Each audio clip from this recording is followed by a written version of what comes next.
Right. Hey, everyone. I hope you still have some energy in you as we venture into the more obscure part of the conference, where I will show you some non-obvious aspects of Swift, or at least some things that were non-obvious for me when I first encountered them. 2 words about myself. So my name is Paweł. I'm currently working at Glovo. And since we are a Deliver Anything company, today I'm delivering this talk to you. You can find me at Twitter or at GitHub if you want to reach out after the conference. And today we'll be taking a look at some code and then inspecting its SIL representation to better understand why and how it works. So what is Swift Intermediate Language? As the name suggests, it's one of the intermediate steps that our high-level code gets transformed into before it is finally compiled into binary form. Apart from applying different types of optimizations, it's also responsible for synthesizing some automatically generated parts, like, for example, codable conformances. So it will take this little structure and turn it into its final form, with synthesized default conformances for codable, in this case, and all the other requirements. And that's really, really cool.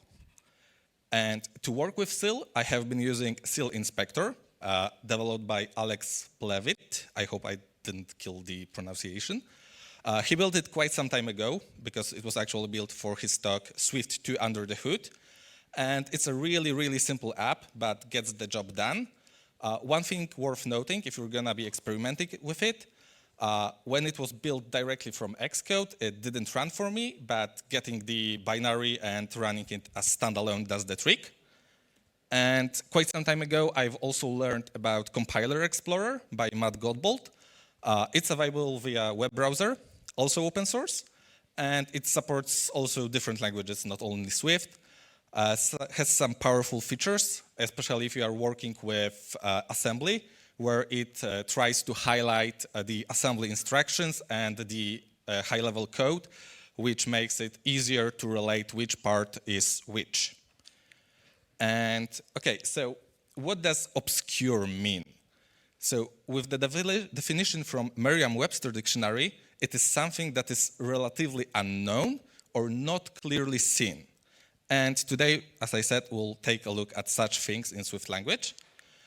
So we're going to take these 4 things. You probably already used them, interfaced with them, and I'm going to do some twisting and turning to them, try to break them, and then we'll finally shine light on these seemingly broken parts to see how and why they actually work. So first topic of the day, NS object, or more precisely, the interoperability between Swift and Objective-C.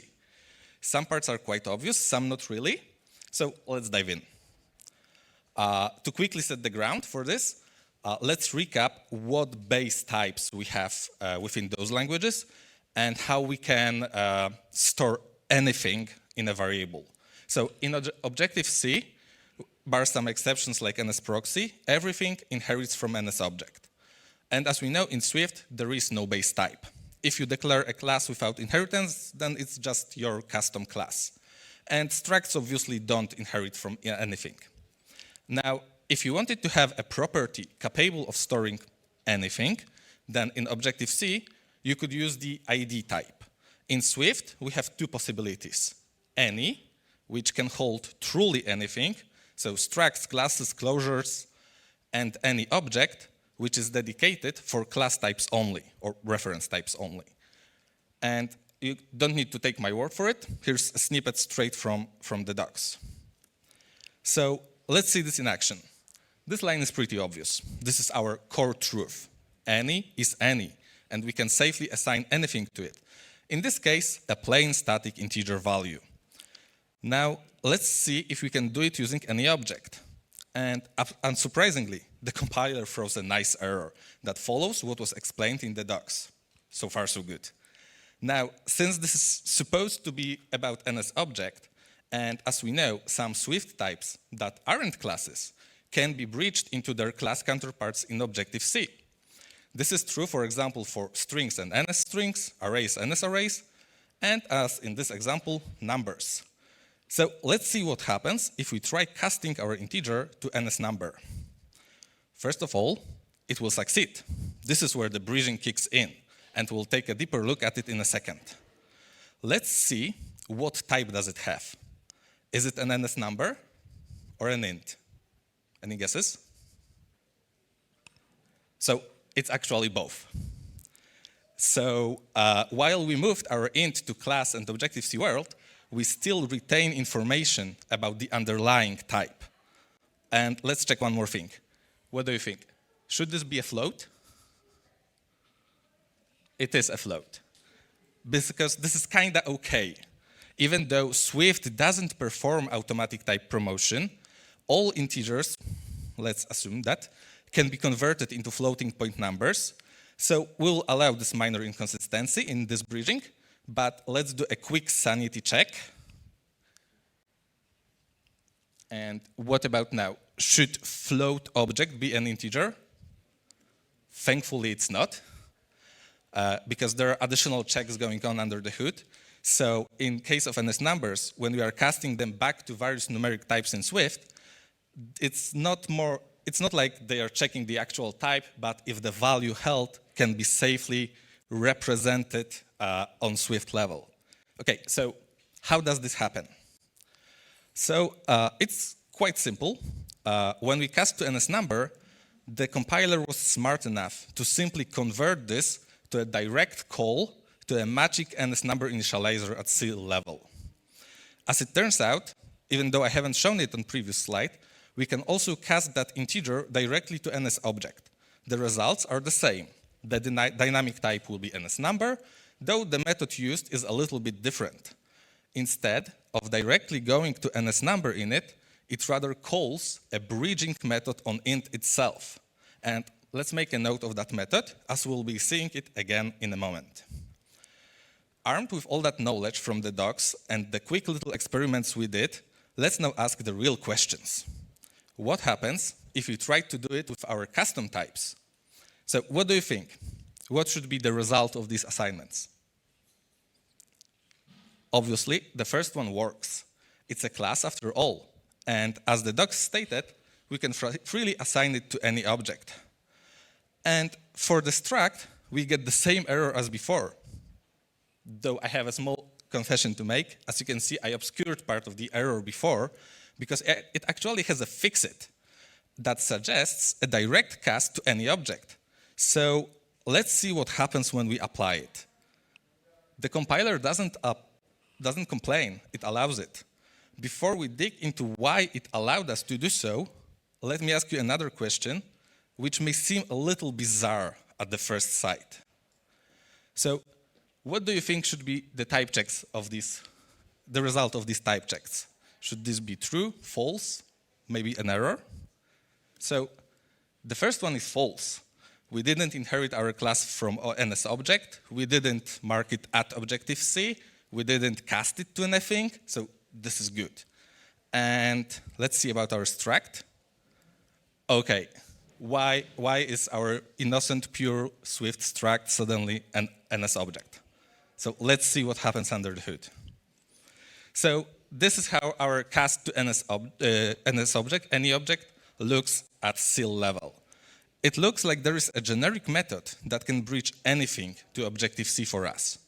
At this moment, seal stops being useful in this case, since the implementation of this method is only referenced from there. We are left with only one choice then. We do what any sane person would. We look at Swift source code. So when searching the source for that method, we can find this beautiful comment that explains everything. If our generic type is a class type, then it basically gets transferred into Objective-C as is. That code may not be able to interact with our class, but other than that, it's left unchanged. That's why our check of isNsObject returned false for our custom class. If our type conformed to this special private protocol, then it's bridged according to the provided implementation. This is what we saw when we cast ints and floats into NSObject. Conformances to this protocol are the powerhouse of the bridging mechanism. And last, but definitely not least in our case, if the value cannot be bridged into Objective-C, it gets boxed in an Objective-C class, which explains why our custom pure Swift struct became an NS object. This box is simultaneously simple and complex. Its definition is super simple. Basically, it's just an NS object subclass. The way it's constructed, though, is quite complex, since there are runtime shenanigans happening and some custom memory alignment. If you feel confident reading advanced C++ code, I encourage you to explore it. So we know how this works, but why does it work this way? So at the beginning, we recapped some info about base types and how to represent anything. Let's focus on the anything part. To support interoperability between the languages, there needed to be a way to bridge those anything types between them, especially since in Objective-C, a lot of places relied on the use of ID. For example, to represent heterogeneous collections, like those user info dictionaries in NS errors.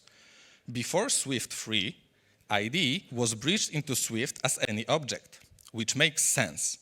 Both types can be used to hold any class type. Apparently, this created some friction, since if you wanted to use structs in Swift, but still had to interface with Objective-C, you would either need to refactor your code, to use classes, or create a boxing mechanism yourself. So in Swift Evolution 0116, this behavior was changed. Now, ID was bridged into Swift as any, so we could use our structs directly without the need to jump through extra hoops. Basically, this has enabled this code to compile just fine. That struct gets automatically bridged into Objective-C. If you were to print the contents of that user info dictionary, you'd just get the module and type name. All right. And Keynote crashed.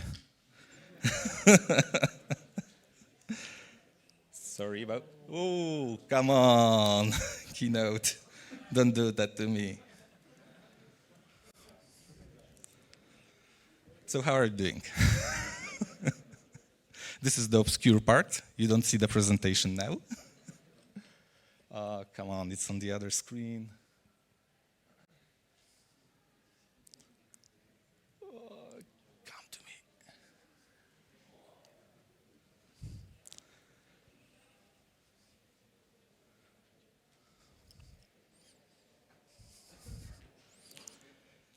And we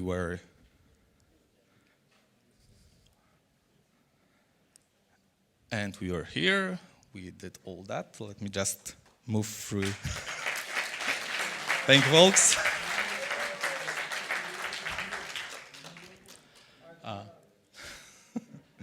All right. Hopefully it won't crash right now. Let's move forward.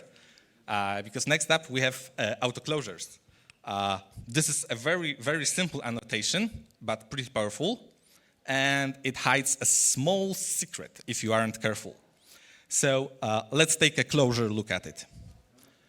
Let me start this part with a small quiz. Let's take a look at this snippet. And we have a super simple struct that takes in an auto-closure, stores it. The question is, what should be the values of call counter at marked places? There is a hint from Xcode at line 16 that shows how the signature of foo struct initializer looks like. So, any ideas? Actually, it's at line 19, it's 0, and then we have 1. If that 0 feels unexpected to you, then don't worry. We'll see what's going on in a second. Let's take a look at what the docs say about autoclosures. So it's an annotation that automatically wraps our expression in a closure. And this part is key here. It's the entire expression that gets wrapped before it is evaluated. This is a huge, huge difference. At this point, the obscure part is actually not technical as much, but more habitual or perceptive one. To explain what I mean by that, let's return to this snippet. Most of us, or so I'd assume, would expect our snippet and this changed part to be equivalent. Whenever we see a method being called, we assume that it happens immediately.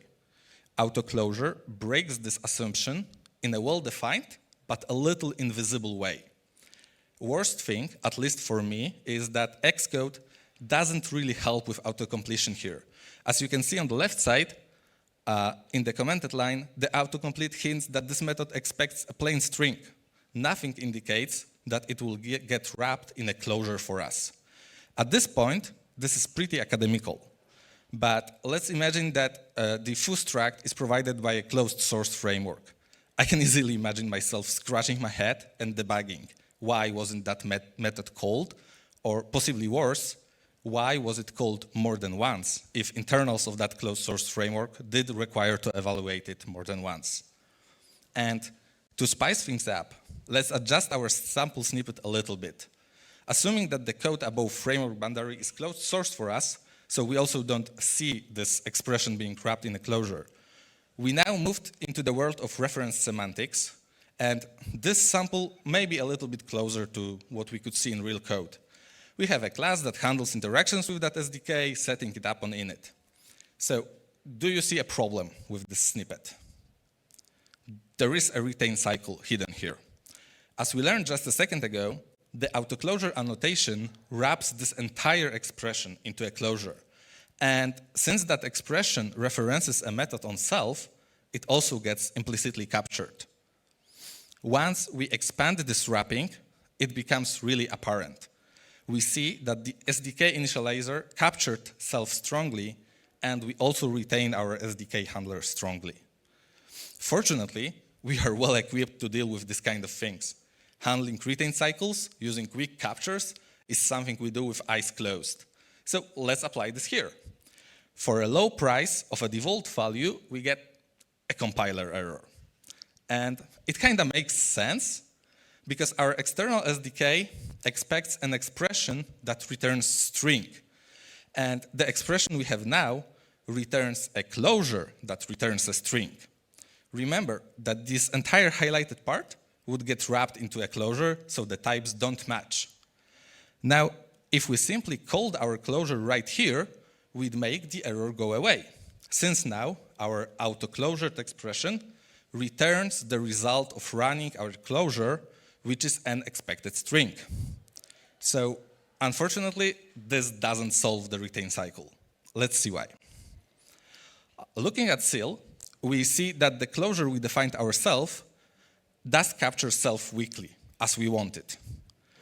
But once we take a look at the generated autoclosure, it still implicitly captured self strongly. So the compiler was smart enough in this case to see that our inner closure needs a reference to self, so the outer closure needs to capture it, but at the same time, it missed the capture semantics, defaulting to strong capture here. To fully break this retain cycle, we need to extract our closure outside of this auto-closure expression. Checking again with seal, we see that our extracted closure still captures self weakly. That's what we want. And the generated autoclosure now has no direct dependency on self. It only captures another closure type, the one we defined, and rightfully doesn't care what is going on in that captured closure. To sum up this part, my aim was definitely not to discourage you from using autoclosures, but to provide a little deeper understanding on their mechanics. For me, the worst part here is that Xcode doesn't hint in any way that in those particular cases, the expression will not be evaluated directly, but rather captured for future execution or no execution at all. Fortunately, if you are injecting your dependencies and hiding them behind protocols as you should, then it will be trivial to detect such cases if you will generate the protocol based on public interface available, because the signatures won't match. In the end, this becomes the issue of proper API design. If you decide to make an autoclosure also an escaping one, maybe it would be worth naming the parameter in a way that would indicate that intent to the end users of your SDK. As someone once said, there are only two hard things in computer science: cache invalidation and naming things. And moving on, let's take a look at another powerful Swift feature: the possibility to provide default values in function declarations. So, considering the sample class, It just prints the date that is passed to it. And let's say, assume that it makes sense to leverage the possibility of adding a default argument to this method, since possibly a lot of places may want to print current date. So why shouldn't we make it easier for them? And it works as expected, right? Now, let's say that for whatever reasons, we may also want to print the epoch date. And since all other parts of our system already know how to work with date printer, we may decide to subclass it. Don't do it in production code. There are better ways to do it. And we provide the overridden implementation of print date together with new default value to fit the new requirements of the subclass. Swift allows this. And if we check epoch date printer, we'll see that we get what we want. Now, a small question. What will happen if we execute this final snippet? Well, first half of the printed statement is correct, but the second one looks wrong. It looks as if Swift kind of stitched both methods together. So obviously, to understand what is going on, we check seal again. And the first interesting part here is the method definition. The important part to notice here is that at seal level, the default value is not present at the method definition and implementation, though the method does expect an argument of that type. So where does that default value actually live? Looking further, we see that this is actually defined in a separate place and is wrapped in a function that takes 0 arguments and produces our expected type. So how does this all work together at the call site? The first 3 lines here are responsible for getting our default value out of that method we just saw, and the next 2 just call the implementation retrieved from the class.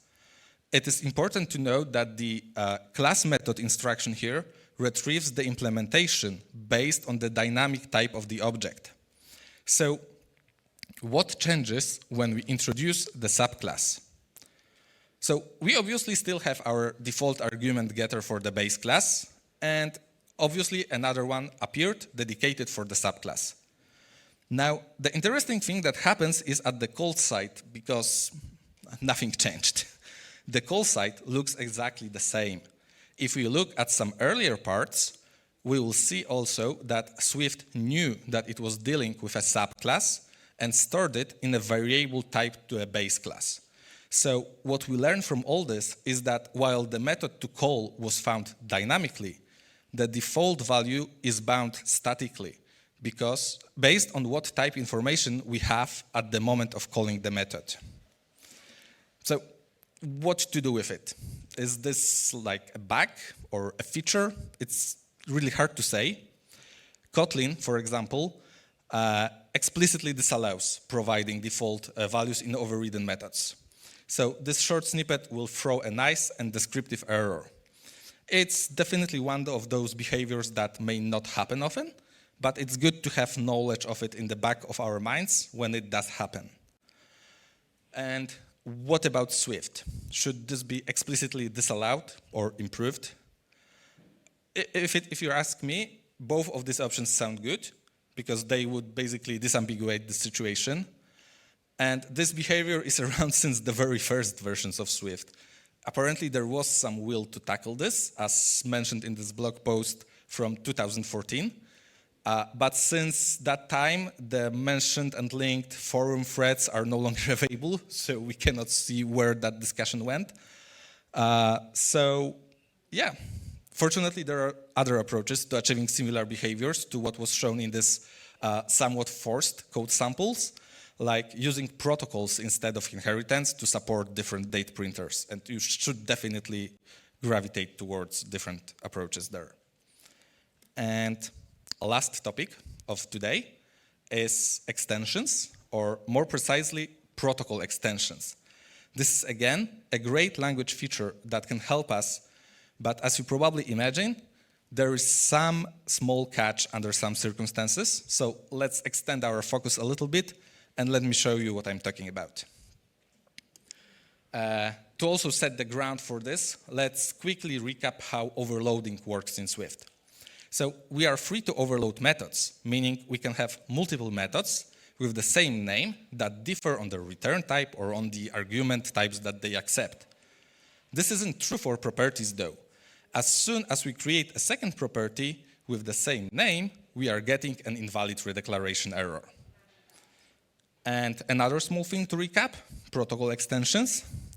So in Objective-C, we could have marked some protocol requirements with add optional annotation, which meant that conforming types didn't have to provide implementation for them. But the call sites had to check if that method was implemented. This created a lot of boilerplate.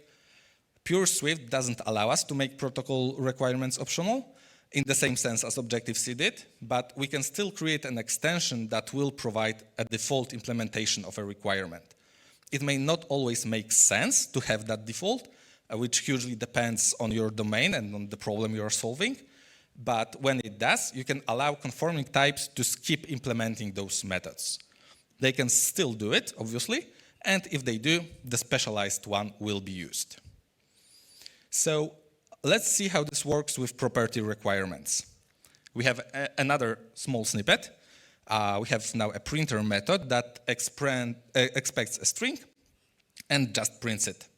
We have a simple value provider with optional string value and a default implementation for it that returns nil.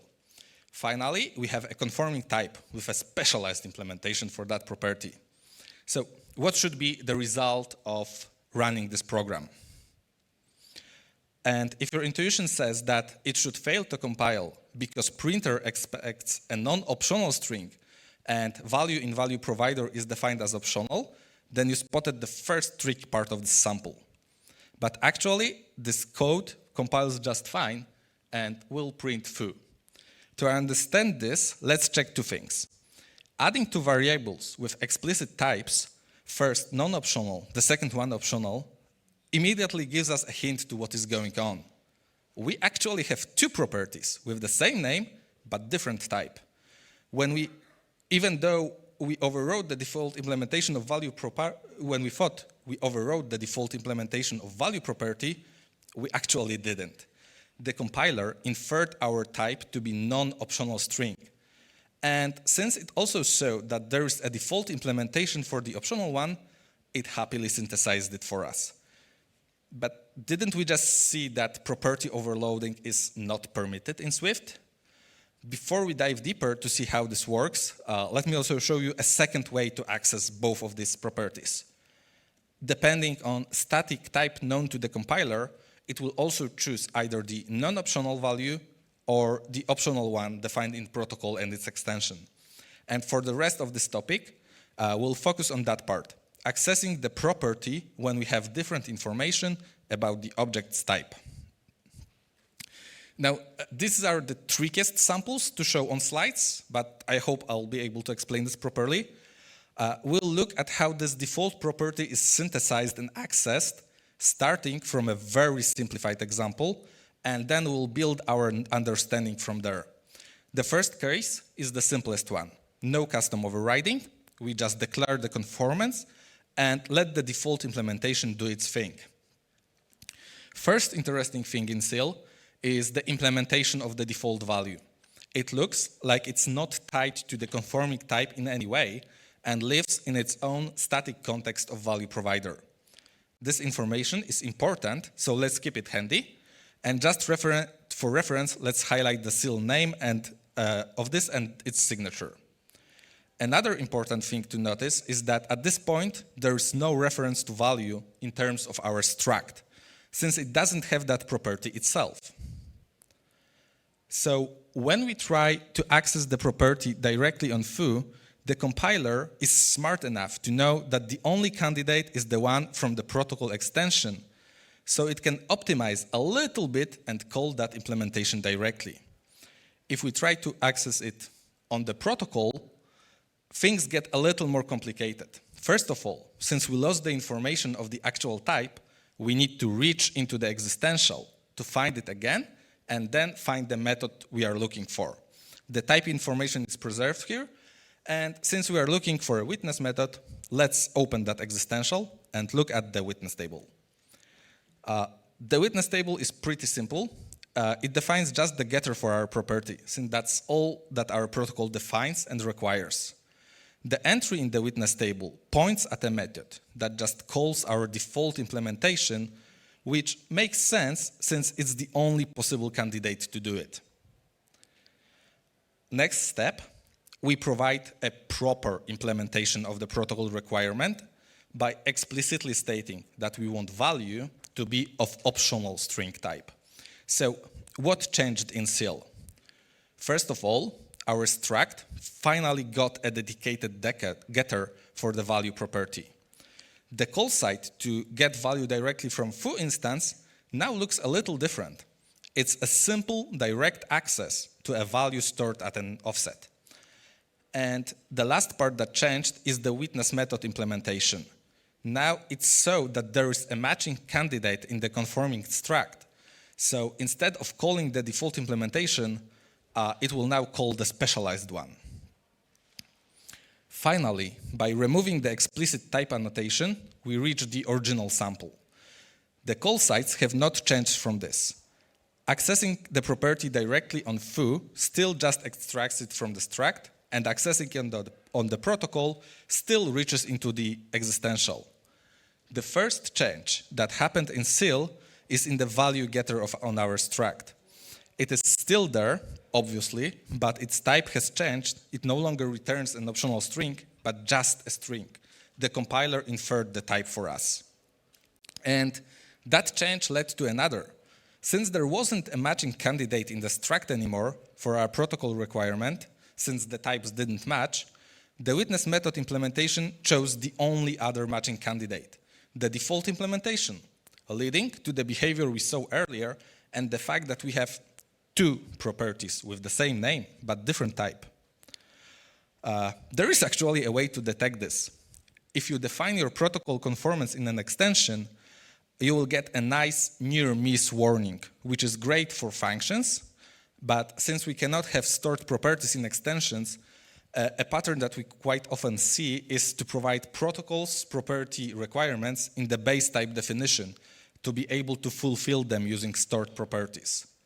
So while this sample, again, may not look like something that is that probable to happen in your code, or maybe something that you think would get caught during code review, it definitely gets more possible once the protocol and its default implementation comes, again, from a third-party framework and we would be unaware of it at all, or once generics get mixed up with this. I originally encountered this behavior when a colleague of mine mentioned it on Twitter with a little more complex code sample, one involving protocols with associated types, where the compiler inferred not only the property type, but also the type for that associated type, which made the entire thing a little bit trickier to understand and see what was actually going on. If you want to read more about that, check out that first link to see our discussion, the gist, and that bigger code sample. This was also raised on the Swift forums, where you can read more about it. While originally this was reported as a bug, it turns out it's not one, since the possibility to do all that is required to be supported to allow for seamless language and library evolution. And I hope I still have you with me. That's all. Thanks for listening.